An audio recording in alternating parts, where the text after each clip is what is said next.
episode of Legion Elite Motorsports. I'm your host Isaiah, and today we are going to continue the Mirage engine build. So let's dive into it. Okay, welcome back. Alright, so today we're going to start off with the rear main seal and the seal for the rear main seal. Already have the bolts, everything's looking good. And what we're going to do is we're going to install this and put it on, and then we're going to move on to the oil pump. So getting started, basically we're going to lubricate the outer housing and the inner housing with a thin oil.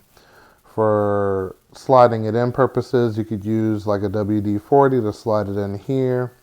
And then for the inner part that's going to be on the crankshaft, you could use something heavier like motor oil all the way around there. So I'm going to get the supplies and slide it in.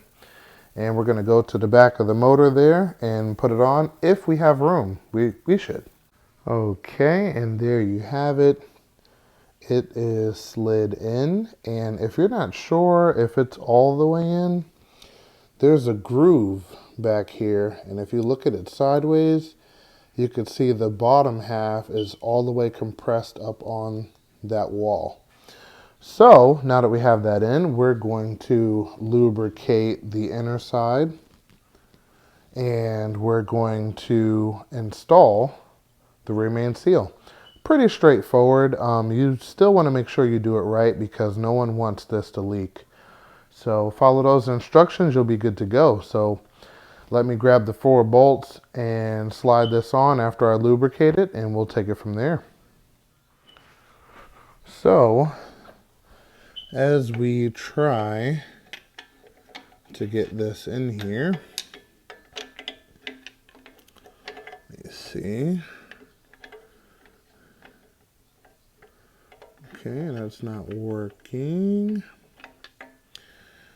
All right, I think if I loosen these bottom screws, I should be able to get them in and we'll be good to go. So let me place this down, get my impact gun, loosen those up, keep it simple. Okay, so we're going to install the gasket before we install the rear seal. Alrighty, so got our handy dandy gasket kit. Alrighty, here we go. Alright, so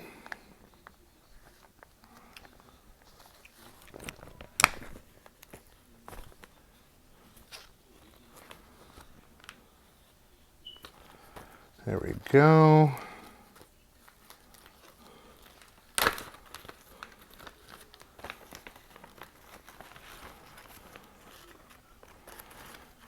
If you are new here, definitely welcome to the show.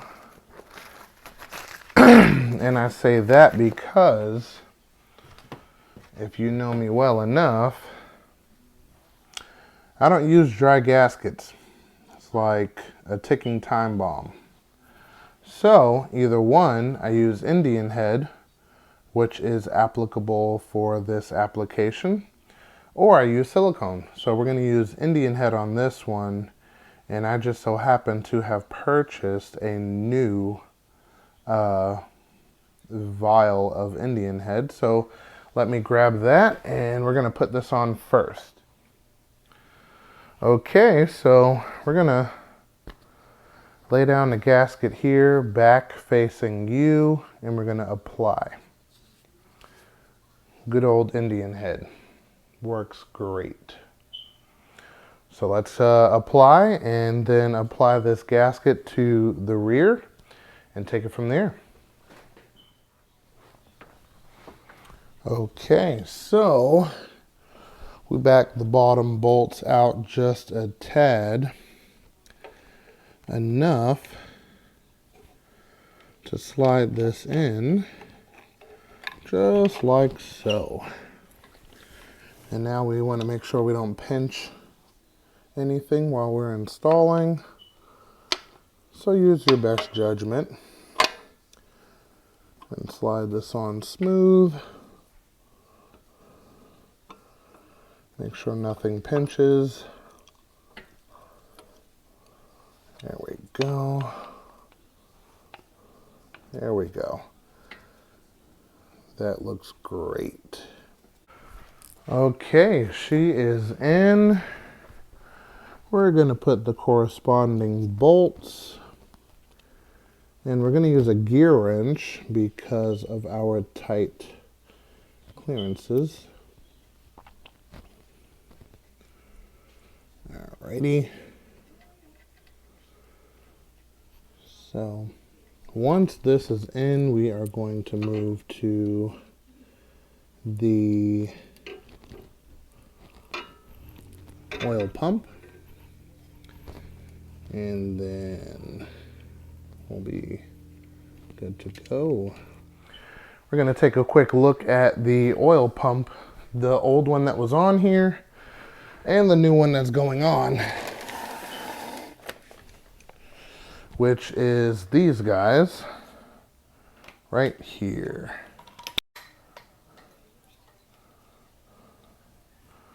Okay, so if you're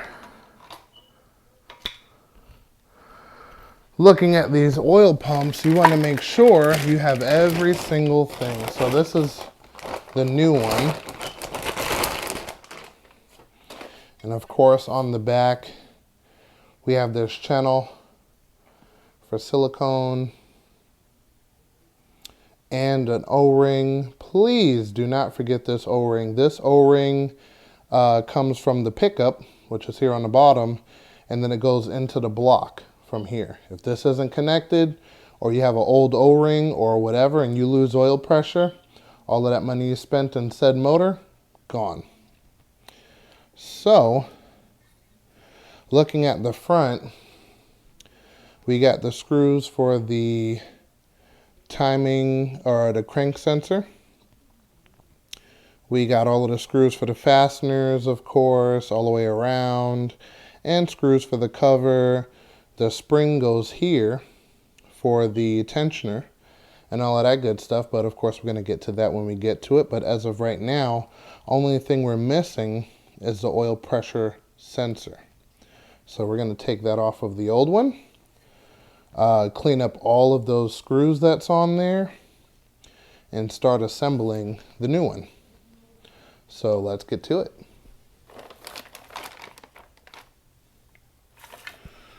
So this is the old one.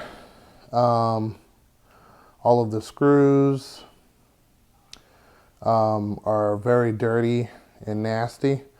And when you take these out, you want to make sure, let's say you clean one, you want to put it back exactly where it goes so you don't mix them up. They're all different heights, but same size. So that should keep it pretty original.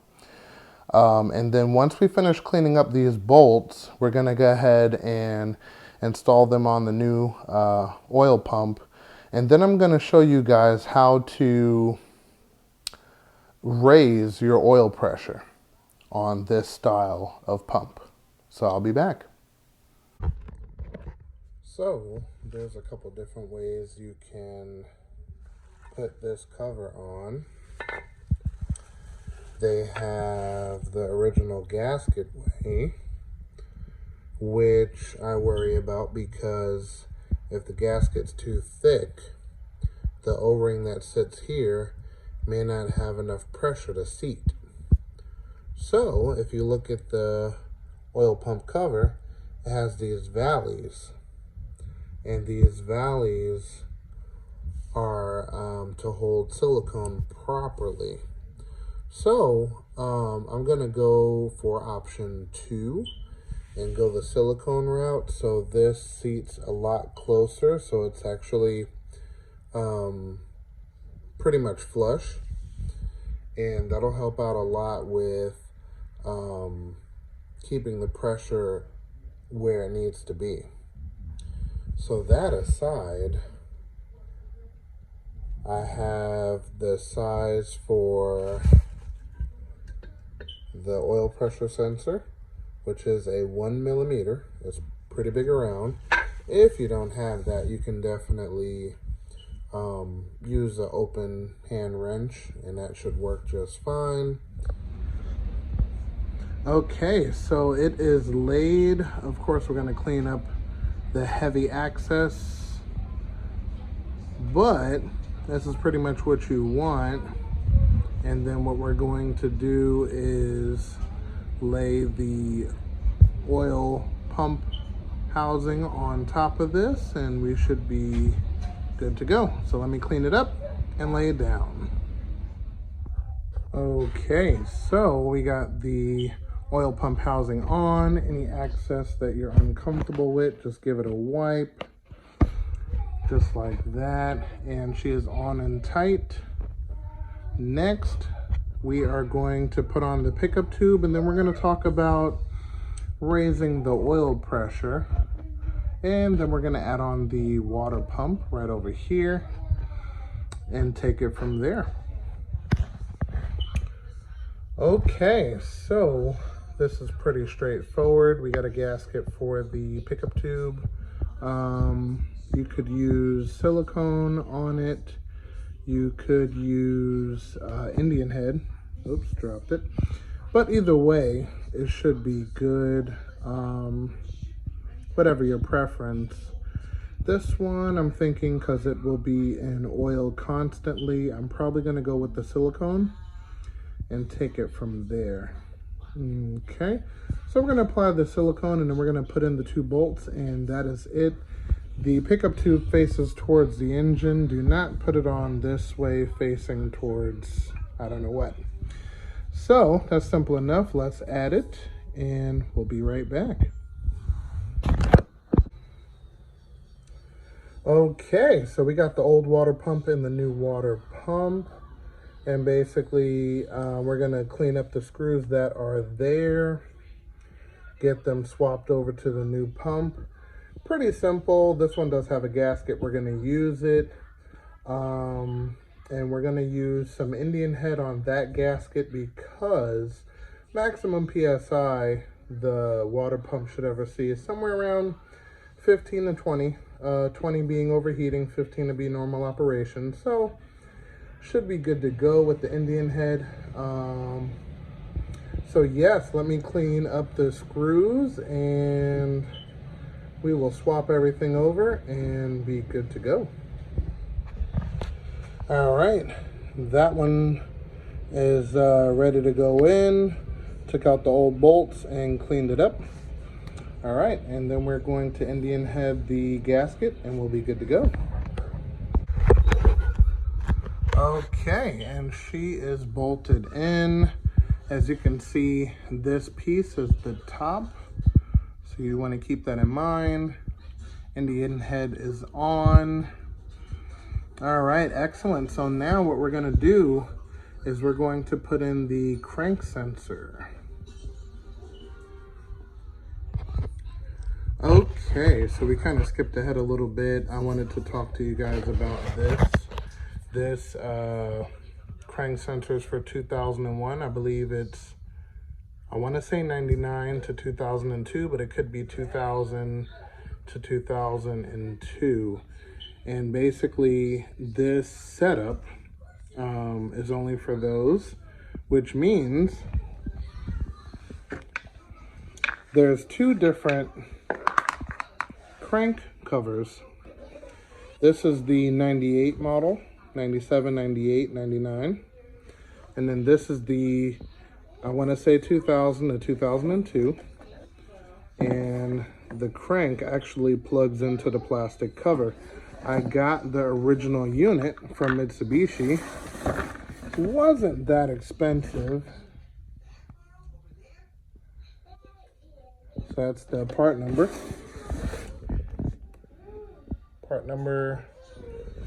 And basically this engine was originally a 98 model, So the crank sensor used to have a wire connected to it, and it comes out of here and then goes up the side, and then you plug in your crank sensor somewhere right about this area.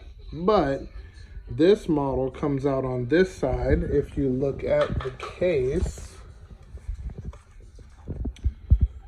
see the plug is right here. So plugs in here, just like that. Of course, I have the screws in there, but that should give you a good idea. And you get your crank sensor on this side over here. So you got to make sure you get these components for the proper car, otherwise your photo disc is not going to read, especially if the plug is on the opposite side. So make sure you get your crank sensor for the year of your car. That is very important. And as for the photo disc, it reads the same either way. I don't have the pin in here, so I'm able to twist it and everything. But I'm actually waiting for a new disc, because the previous one had a little incident and it knocked off a couple of teeth down here. And I'm just gonna feel comfortable with the new set, so that should be coming in the next couple of days. But yes, I wanted to let you guys know about that. That is very important. Also, something that is equally important, these two bolts that sit here are supposed to have a plate that goes around the bottom side, and it actually helps bolt in the cover, so you make sure you have a good connection on this guy, which I am missing also. I'm gonna probably have to either A, hit up a junkyard, or B, go to the dealership and see if they have the part available. So yep, parts run coming soon. Okay, so moving on, I'm going to show you on this old unit. So, as we know, the pickup comes here and pumps out the back, and this is the regulator for the oil pump, more or less. So, once it reaches a certain PSI, whether that be 80 or 90, 100 or whatever, it bleeds off the axis, and this is the spring to determine how much that is. So,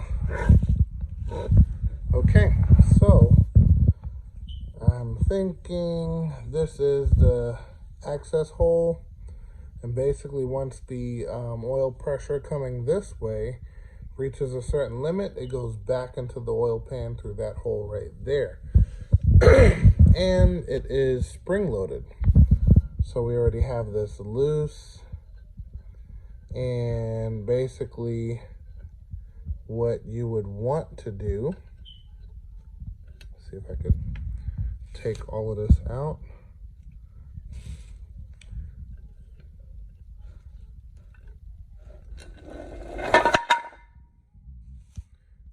Hold that thought. Okay, so as you can see, it'll push back this valve at a certain PSI, and it will bleed off through that hole there. So the whole purpose of this, or messing with this, or raising the oil pressure using this, is to actually give you a lot more mid-range oil pressure, so to speak. Reason being is because just like a blow-off valve, just like a spring on your car, just like a wastegate on your turbo system, when you add more tension to this spring, the stiffer the ride would be, the stiffer and higher the boost would be on a turbo application, and the higher boost a blow-off valve can hold when you stiffen up the spring. I was covering a lot of subjects at once, but that's pretty much what you could do. So you can add the shim under here. You can find a couple of washers to add more tension to that spring, or you can pull this out and add it back here. Now, the Mitsubishi Mirage and a couple of other Mitsubishis have weak oil pump gears. Pertaining to this one in particular, the OEM Mitsubishi one is kind of prone to cracking, but they do have a billet option. I'm going to put it up here in the screen right there, just an image. And then I'll throw a link in the description. And of course, from that point on, you would have to take this off and change your gear from the cast and machine down unit to a full billet unit and kind of take it from there. I'm not sure the one I'm going to show you is the one for this particular oil pump. It's for the oil pump that comes from that head. So if there is a difference, there could be some machine work that would need to be done, but either way, there is an option. So just wanted to point that out. So this is from 2001, and this one is current. So from 2001 all the way to 2020, at the time that this one was produced, the casting process and the whole process has changed ever so slightly to give a touch of hope that the gear in the newer unit would be slightly stronger, but I'm definitely going to find out. I did a little something to this one already, so I'm not going to take it back out, but we'll see what happens. And with that being said, I want to thank you guys for watching. Make sure you stay tuned for the next episode because the build continues. All of the parts came in, of course, so we're looking forward to that. And let's see what we can make out of it. But until then, remember, knowledge is power.